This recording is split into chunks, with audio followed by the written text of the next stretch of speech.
Alors voilà, nous sommes donc près de Jérusalem, à Bethel, avec mon pote Jérémy, qui est enseignant de Torah, élève comme moi du Rav Djinovitch. Voilà. La Torah, c'est pour les gibours, c'est pour les hommes forts aussi. Hein. Et on est sur le terrain parce que la vérité, elle est sur le terrain. Et Jérémy, en fait, est aussi prof de Krav Maga et il va nous expliquer un peu ce qu'il fait, parce que je vous tenais vraiment à ce que vous preniez conscience que la Torah n'est pas que dans la spiritualité, elle est dans l'action. Elle nous aide aussi à être forts, et Jérémy aussi va nous dire ce qu'il fait pour les jeunes israéliens pour aider à se défendre contre les agresseurs, tout en gardant une morale divine et spirituelle, tout en restant un Adam. Voilà. Et ben voilà, tu as donné le mot d'ordre de notre endroit. Ici on est à Bethel, on est donc dans un endroit où on prépare les jeunes à rentrer dans l'armée. L'armée en Israël, c'est 3 ans, c'est long. Ah ouais. Et du fait de la situation, c'est un long moment qu'on doit travailler. Et donc nous, on les prend avant ces 3 ans-là officiels, pour les préparer. Et la préparation, elle est, comme tu dis, physique.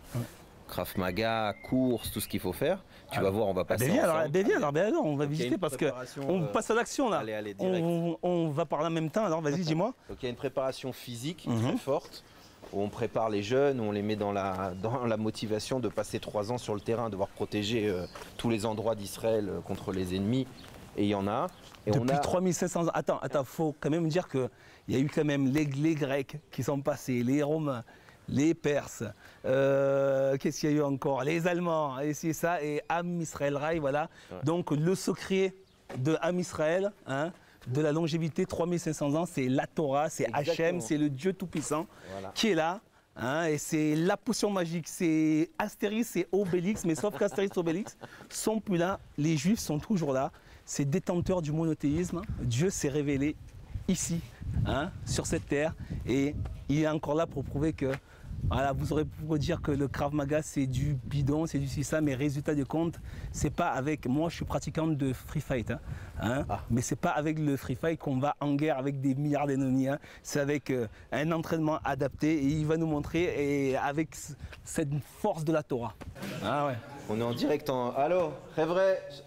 Bonjour, allez-y, continuez. Donc on est tu vois, on est en direct, un début d'entraînement. Alors là, tous ce petit groupe, c'est des Français qui se préparent d'ici à l'été prochain à rentrer dans l'armée. Chacun dans des groupes très différents selon leur profil. Ah, super. Et ça travaille.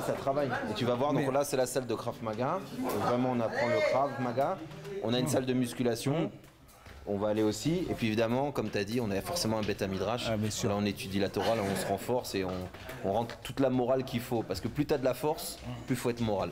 Mais tu vois, c'est super important. Il faut que tu sensibilises vraiment toutes les personnes en France qui ne prenaient pas conscience que la Torah donne les forces. Moi, grâce à la Torah, ça m'a permis aujourd'hui de ne pas avoir peur de tous les mythomanes, hein, des Dieudonné, des Soral, c'est ça qui se servent des blacks, hein, dans des clubs de free fight. Et c'est grâce à l'étude de Torah et c'est sérieusement, ça donne des forces. Parce que vous avez une connexion avec Hachem, et il y a une shrina qui est là, une présence divine qui est là. Parce que vous prenez conscience, moi, mon père était musulman, paix en son âme, mon grand-père était imam, ma mère chrétienne, j'ai été baptisé. J'ai des frères, on est 10, qui sont musulmans et chrétiens. On s'entend très bien, on a été élevés dans l'amour, parce qu'on sait que la mère du monothéisme, c'est le judaïsme. D'ailleurs, c'est la Bible, la Bible, c'est le Tanakh.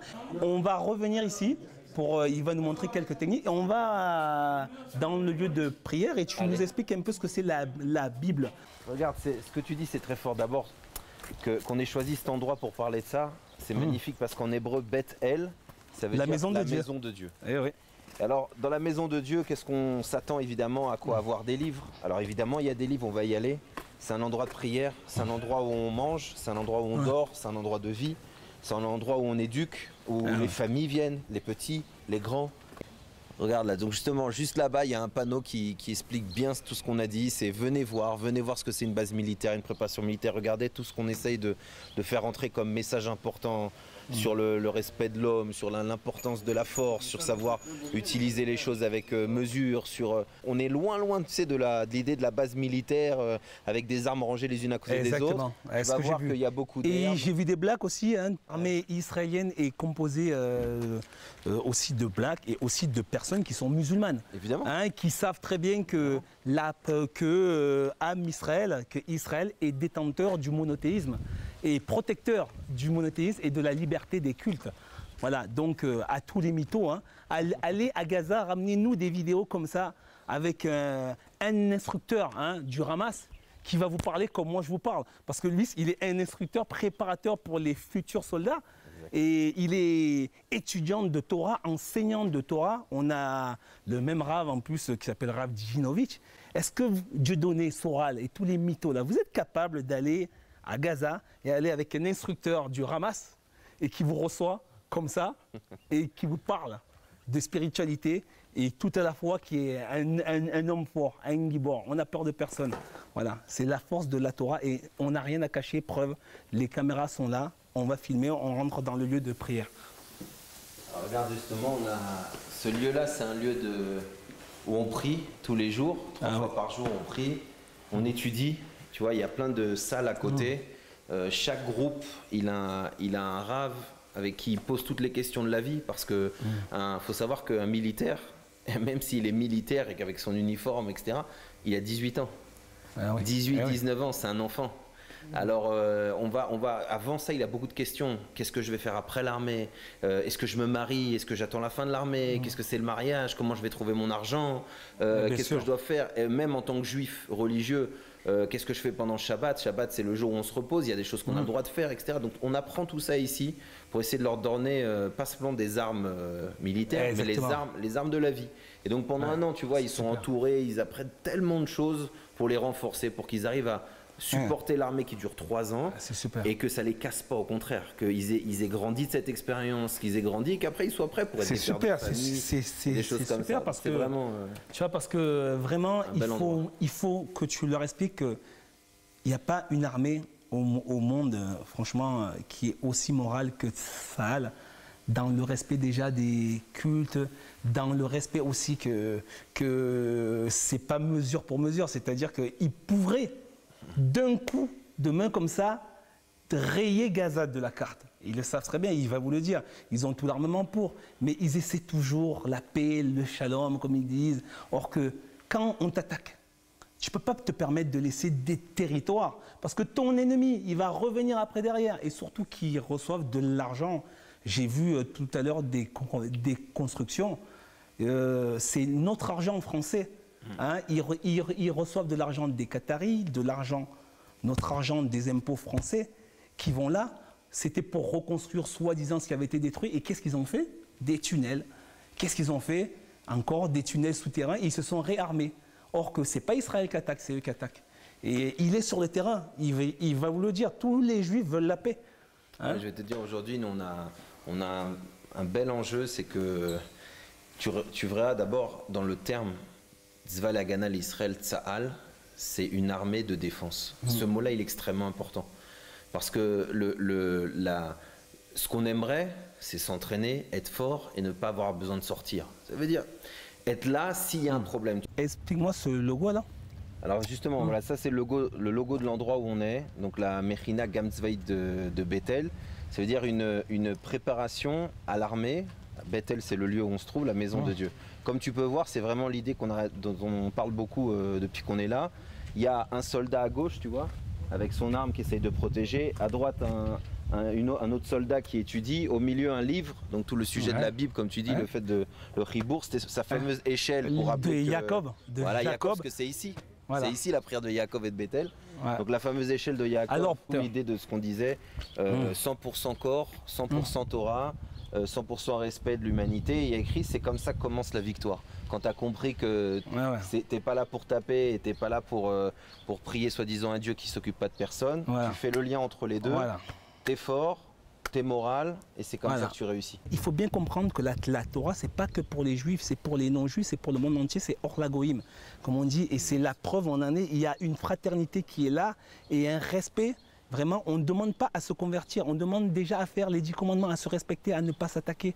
Et pour que le monde évolue et faire la volonté de Dieu Tout-Puissant Créateur, qui a parlé en hébreu, je vous le redis encore, personne ne dira le contraire, et qui a donné cette terre au peuple juif pour être un modèle, voilà, pour être des Kohen, quoi, des prêtres pour toutes les nations. Voilà, enseigner la Torah. Alors mettez-vous tous à l'étude de la Torah, parce que la Torah, ça forme des hommes forts pour qu'on agisse aussi dans ce monde, quoi. On va voir les jeunes. On est parti. Allez. On va revoir sur le couteau, on va revoir sur l'arme. Rappelez-vous, dans tout ce qu'on avait dit, le plus important, dans ce qui est bâton et couteau, c'était quoi la règle? Rappelez-vous une chose, le but, voilà, c'est on se rapproche le maximum parce que plus je reste loin de l'arme, plus elle va revenir. Quand je bloque l'arme, que ce soit avec le couteau ou le bâton, si je bloque et j'attends, il va réattaquer. Il ne va pas m'attendre. À droite. Boum. Premier cadeau. Avec toute l'entrée, en général, il n'y a déjà plus d'adversaire. D'accord? Donc on ne peut pas se permettre de faire uniquement ça. Ça ne suffira pas. Ça ne suffira pas.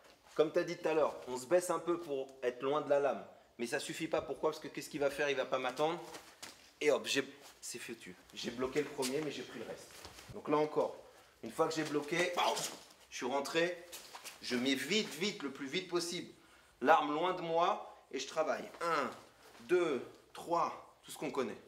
D'accord? On peut récupérer facilement le couteau, on peut le plier, on peut le reprendre, passer derrière.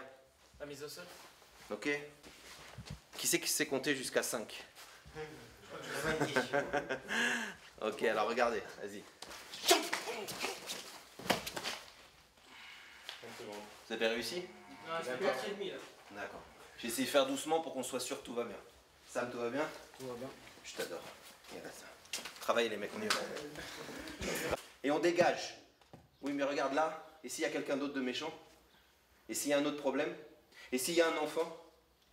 Donc on ne joue pas avec ça. Ça, c'est dangereux.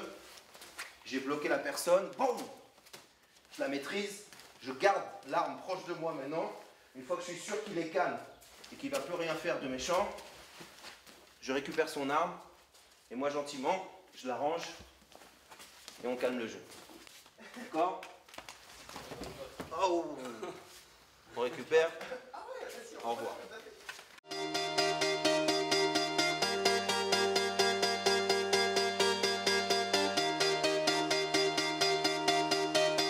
Let's celebrate.